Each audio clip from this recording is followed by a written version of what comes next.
मेरे सहयोगी अभय पराशर इस वक्त हमारे साथ मौजूद हैं।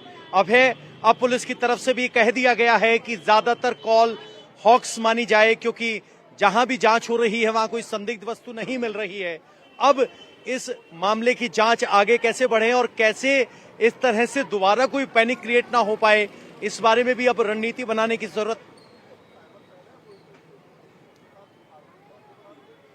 देखिए बिल्कुल पवन, और यही वजह है कि जब सुबह एक तरफ पुलिस की एक टीम ये काम कर रही थी कि फायर डिपार्टमेंट और साथ ही बॉम्ब स्क्वाड के साथ बच्चों को स्कूल से निकाला जा रहा था, स्कूल की जांच की जा रही थी, जिसमें यह साफ हो गया कि सभी स्कूलों के अंदर कुछ भी संदिग्ध नहीं मिला है। पुलिस इस बात को बोल चुकी है, लेकिन सुबह से ही दिल्ली पुलिस की आईएफएसओ की एक पैरेलल टीम जो कि स्पेशल सेल के अंडर में आती है, वो इस बात पर काम कर रही है कि आखिरकार इस मेल का ओरिजिन क्या है वो पता लगाया जा सके। जो हमारे सोर्सेस है उनका ये कहना है कि भाषा और जो सर्वर है वो रशिया का लग रहा है, लेकिन वर्चुअल तरीके से कहीं पर भी बैठकर कोई सर्वर बनाया जा सकता है। लेकिन जिस तरीके की मंशा के साथ एक साथ तकरीबन 100 स्कूलों को ये मेल भेजा गया, उसमें जिस तरह की भाषा का इस्तेमाल था, जिस तरीके से दिल्ली और एनसीआर के तमाम नामचीन स्कूलों के अंदर ये थ्रेट मेल भेजकर न केवल पेरेंट्स बल्कि स्कूल टीचर्स, बच्चों को पैनिक में लाया गया। दिल्ली की सड़कों पर आप सोचिए कि किस तरीके के हालात हो सकते थे, क्योंकि तमाम पेरेंट्स स्कूल की तरफ भाग रहे थे। सुबह सुबह कई जगह ट्रैफिक था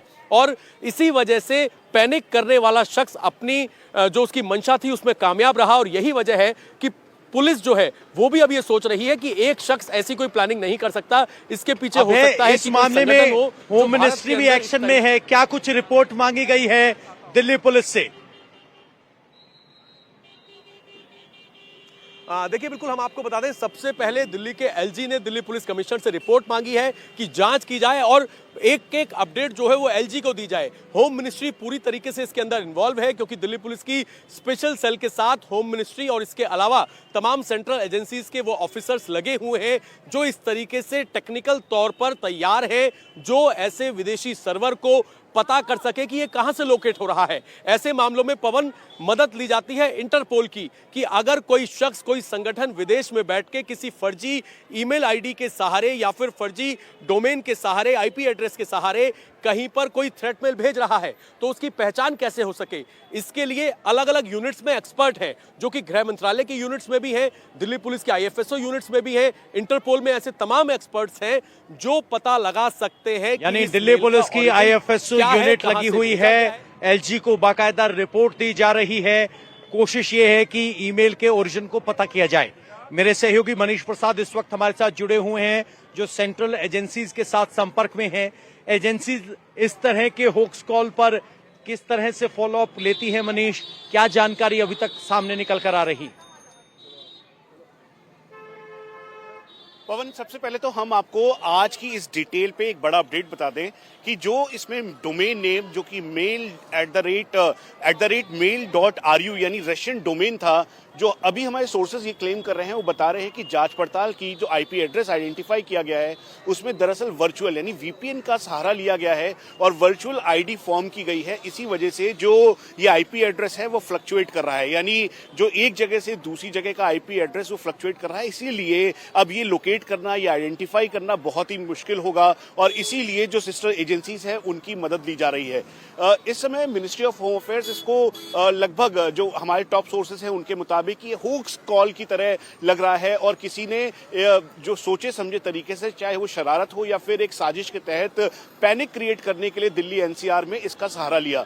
हम आपको रेफरेंस के तौर पे ये भी बता दें कि पिछले दिनों करीबन 2-3 महीने में ऐसा 1-2 बार और हुआ है, जो टॉप सोर्सेज हमें बता रहे हैं, जो कि इसको इन्वेस्टिगेट कर रहे थे। Indian cyber crime coordination centre I4C जो है, जो इस समय मिनिस्ट्री ऑफ होम अफेयर्स की एक यूनिट है, उसने उनके मुताबिक ये पहले भी ऐसा हुआ है, लेकिन उसका पैरामीटर इतना बड़ा नहीं था, इसका पैमाना इतना बड़ा नहीं था, इसीलिए इसकी गंभीरता और बढ़ जाती है। मैं इस समय खुद जो मदर्स मैरी स्कूल है, गंभीरता ज्यादा बढ़ जाती है क्योंकि इसका दायरा बहुत ज्यादा है। 100 से ज्यादा स्कूलों को ये ईमेल भेजी गई।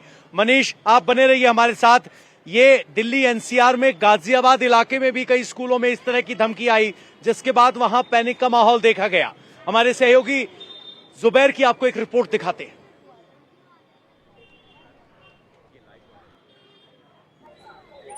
दिल्ली एनसीआर के स्कूलों को बम से उड़ाने की धमकी भरा एक ईमेल आने के बाद जो है एनसीआर के तमाम स्कूलों में जो है अफरा तफरी का माहौल है। इस वक्त हम जो है गाजियाबाद के डीपीएस स्कूल पर हैं। यहाँ पर आप तस्वीरों में देख सकते हैं कि किस तरीके से जो स्कूल के बाहर जो है वो पेरेंट्स जो है वो लाइन लगाकर यहाँ पर खड़े हुए हैं और ये पेरेंट्स में एक अफरा तफरी का माहौल है और पेरेंट्स जो है वो अपने बच्चों को लेने के लिए यहाँ पर आए हैं। कुछ पेरेंट्स से हम बात करने की कोशिश करते हैं। क्या नाम है आपका? कुसुम।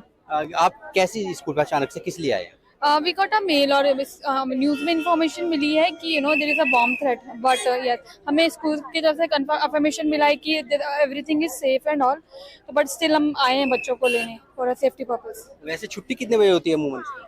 मोस्ट ऑफ द 1:30 अराउंड छुट्टी होती है। तो पेरेंट्स का कहना है कि उन्होंने एक न्यूज़ सुनी और न्यूज़ में देखा कि किस तरीके से जो धमकी भरे मेल आए हैं और स्कूलों को जो है खाली कराया जा रहा है, बच्चों को घर भेजा जा रहा है। उसके बाद ये पेरेंट्स जो है यहाँ पर आए हैं। कुछ और पेरेंट्स यहाँ पे उनसे बात करने की कोशिश करते हैं। क्या नाम है सर आपका? मेरा नाम मनीष। मनीष जी, अचानक से स्कूल किस लिए आया? एक ईमेल आया, ऐसा सुनने में आया कि हाँ ईमेल आया कि धमकी भरे कि बम वगैरह से विस्फोट वगैरह के वो हैं, तो इनका नाम भी नहीं आ रहा था, तो मैं आ गया सडनली बच्चे को अपना केयर करने के लिए। तो स्कूल की तरफ से कोई सूचना दी गई आपको, मैसेज? स्कूल की तरफ से तो कुछ मैसेज नहीं है, मैंने न्यूज़ पे देखा, आज तक न्यूज़ पे देखा, उससे मुझे पता चला। तो यहाँ पे पेरेंट्स हैं, उनका कहना है कि उन्हें स्कूल की तरफ से हालांकि कोई सूचना नहीं दी गई, लेकिन जो है एक उन्होंने न्यूज़ में देखा और इसको लेकर के जो है यहाँ पर पेरेंट्स में अफरा तफरी का माहौल हो गया। पेरेंट्स जो है स्कूल पर पहुँचने लगे, लाइन लगा कर खड़े हुए हैं। यहाँ पर हम आपको तस्वीरों में दिखाना चाहेंगे कि यहाँ पर ये स्कूल के अंदर का नज़ारा है। जो बच्चे हैं उनको धीरे धीरे करके क्लास से बाहर लाया जा रहा है।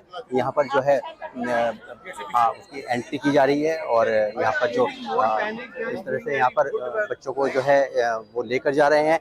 काफ़ी तादाद में यहाँ पर मैं आपको तस्वीरों में दिखाना चाहूँगा कि काफ़ी तादाद में यहाँ पर जो है पेरेंट्स हैं वो यहाँ पर आए हुए हैं।